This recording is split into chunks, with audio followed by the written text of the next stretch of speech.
Diqqat! Saida Mirziyoyeva haqida tezkor shoshilinch xabarlar tarqaldi. Assalomu alaykum, hurmatli tomoshabin. Tezkor yangiliklardan birinchilardan bo'lib xabardor bo'lishni istasangiz, like va podpisatsiya tugmachasini bosib qo'yishni unutmang. Prezident administratsiyasi rahbari Saida Mirziyoyeva missiya loyihasida O'zbekiston 2026-yil Jahon savdo tashkilotiga a'zo bo'lishini ma'lum qildi. Videolavhada tashkilotga a'zolik yo'lidagi murakkab jarayonda o'tib bo'lgani bildirildi. 3 ta mamlakat roziligi qoldi. 2026-yilda Jahon savdo tashkilotiga a'zo bo'lamiz. Oxirgi 2 yil ichida katta ishlar qilinadi. Murakkab jarayondan o'tdik. Butun tizimni dunyo savdosiga moslashtirish kerak. Xolis o'yin qoidalari bo'lishi lozim, dedi Saida Mirziyoyeva.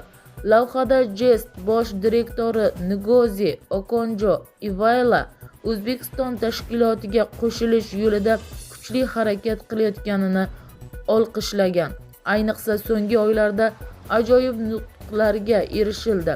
Ochiq iqtisodiyotni qo'llab-quvvatlash uchun juda kuchli siyosiy iroda talab qilinadi, degan Jest rahbari. Jestga a'zolik yo'lidagi intilishlar. O'zbekistonning Jestga a'zo bo'lish harakati 1994-yildan boshlangan. 1998-yil jarayonni amalga oshirish bo'yicha maxsus ishchi guruh tuzilgan.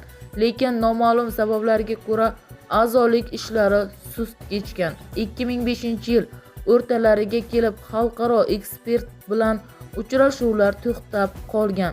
2020-yilga iyul oyida jarayon yana jonlanib, ishchi guruhning 4-yig'ilishi o'tkazilgan. Keyin 2022-yil iyun, 2023-yil mart va 2023-yil noyabr oylarida uchrashuvlar bo'lib o'tgan. 2023-yil sentyabrda Shavkat Mirziyoyev BMT bosh assambleyasining 78-sessiyasi doirasida Jest bosh direktori Ngozi Okonjo-Iweala bilan uchrashuv o'tkazgandi. Unda bosh direktor O'zbekiston tomonidan tashkilotga a'zo bo'lish borasida ko'rilayotgan choralarni yuqori baholagan. Shundan so'ng tashkilotga qo'shilish harakatlari jadallashgan. 2024-yil iyulda prezidentning Jest masalasi bo'yicha maxsus vakili O'zbek Urinov Daryo'ga intervyu berib, tashkilotga a'zolik uchun muzokara o'tkazadigan 14-15 ta davlat qolganini aytgandi, deyiladi xabarda. Bizni kuzatishda davom eting. Xabarlarimiz keng va tez tarqalishi uchun obuna bo'lib, like bosib qo'yishni unutmang.